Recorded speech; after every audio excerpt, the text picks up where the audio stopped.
Seja bem-vindo. Você, bebê, nos arrancou da sobrevivência para o renascimento de cada instante. A sua chegada reaquece as nossas esperanças e reaviva a fé de todos aqueles que, olhando no fundo dos teus olhos, veem um mundo imenso e um mistério profundo que guardam. Xoxô, pavão, sai de cima do telhado, deixa esse menino dormir sono sossegado.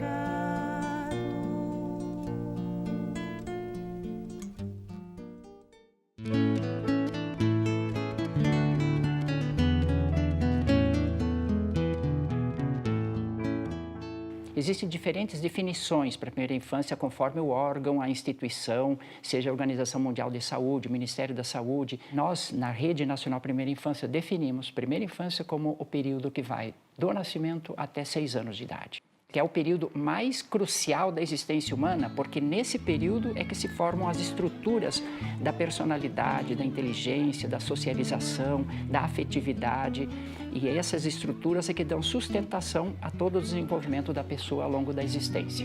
Desde a década de 70, de 80, a gente sempre teve a preocupação para que a saúde pública monitorasse o crescimento e desenvolvimento infantil.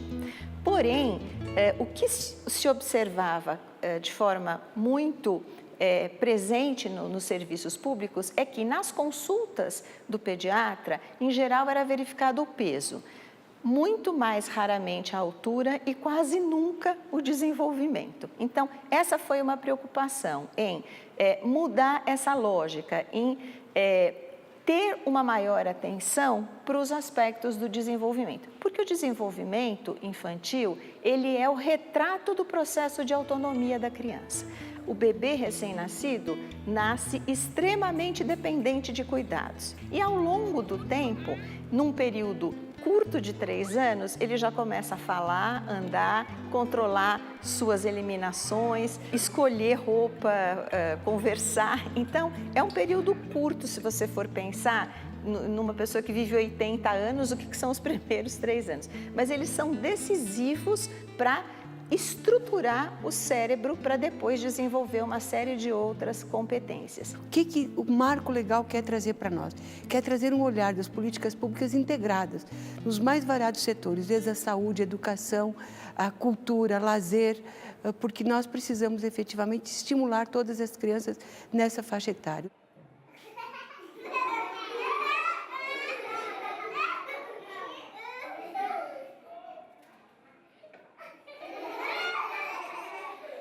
A cultura não pode ser entendida nunca como um luxo supérfluo. A cultura é a base, é o essencial.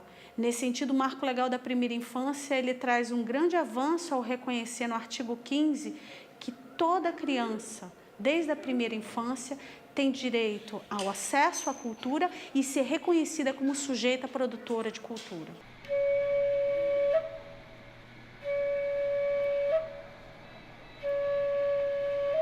Como eu percebo que um bebê, ele pode estar sendo afetado pelo que eu estou fazendo nas incubadoras? Através dos movimentos corporais. Eu não tenho um concerto que está preparado para eles. Eu crio a cada momento um concerto em função dessa troca. Então, se eu utilizo um timbre, um determinado instrumento, e eu sinto que existe um pequeno movimento desse corpo, eu sinto que o bebê se deixou afetar. E, ao mesmo tempo, essa reação interfere na relação, naquele momento, com a mãe, que observa que, às vezes, o bebê está ali horas sem conseguir se movimentar e, de repente, chega o som e ele se movimenta e a mãe se emociona. A partir do 4º mês de gestação, o bebê já consegue ouvir algumas coisas extrauterinas, né? Já consegue ouvir vozes, barulhos do lado de fora, latido de cachorro, alguém conversando, enfim, eles conseguem entender.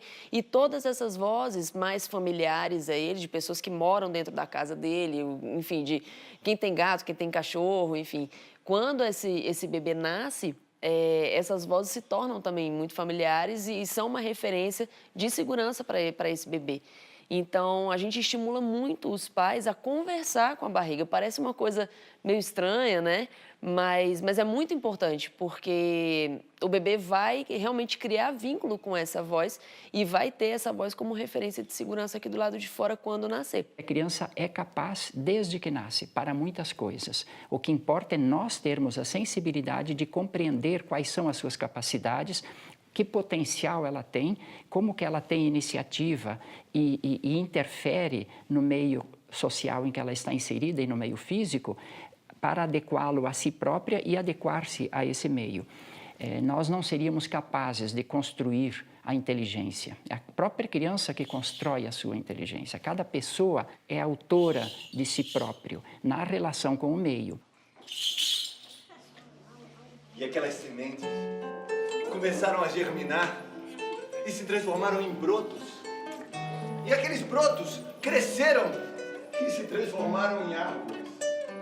E aquelas árvores cresceram e se carregaram de flores lindas e coloridas e de frutos deliciosos e muito perfumados.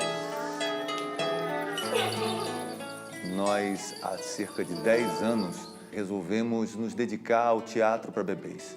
E foi curioso porque isso nasceu do nascimento dos nossos filhos, e quando nós descobrimos que desde o primeiro dia em que nós os tivemos conosco, nós conversamos com eles, falamos o nosso português com todas as palavras, dissemos tudo o que queríamos e ouvimos deles muitas coisas.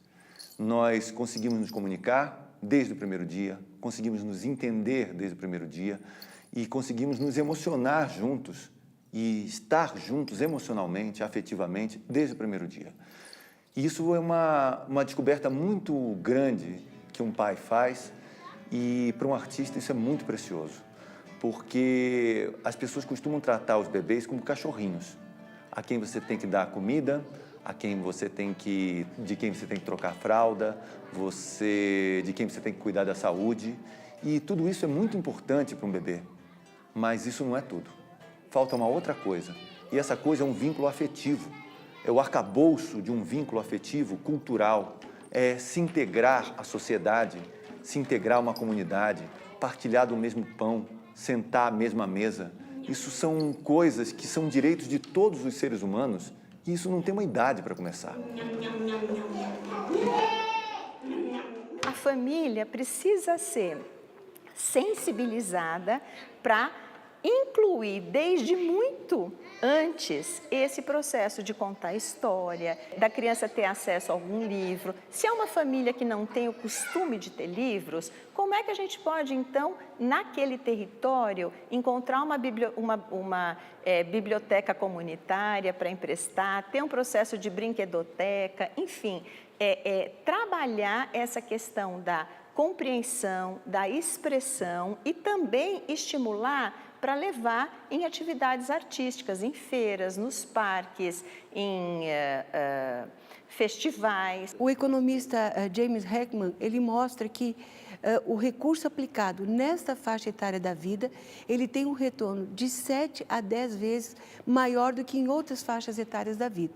Aliás, existem estudos longitudinais hoje no mundo todo acompanhando populações inteiras de crianças que nasceram no mesmo ano, no mesmo lugar, e acompanhando o que acontece com elas. Aquelas crianças que têm apoio, que têm estímulos melhores no início da vida, têm lá na frente, depois de 20 anos, 30 anos, tem uma situação social, econômica e tal, muito melhor do que aquelas crianças que não tiveram acesso a esses programas de estimulação. Eu fui secretário de saúde 8 anos do Rio Grande do Sul e criei um programa chamado Primeira Infância Melhor lá. São visitas domiciliares que vão acompanhar a criança desde a gestação até completar 6 anos de vida.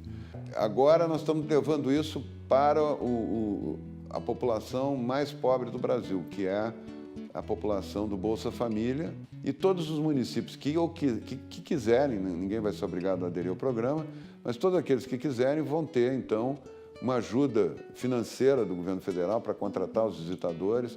O governo federal vai promover a capacitação desses visitadores, né? E vai ter uma equipe em nível estadual para coordenar essa ação entre os municípios.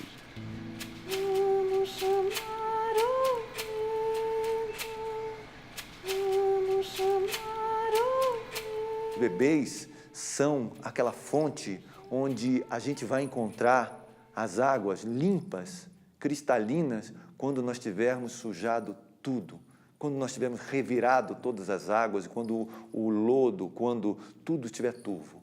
É lá na primeira infância que você vai encontrar quem realmente nós somos e quem nós deveríamos ser.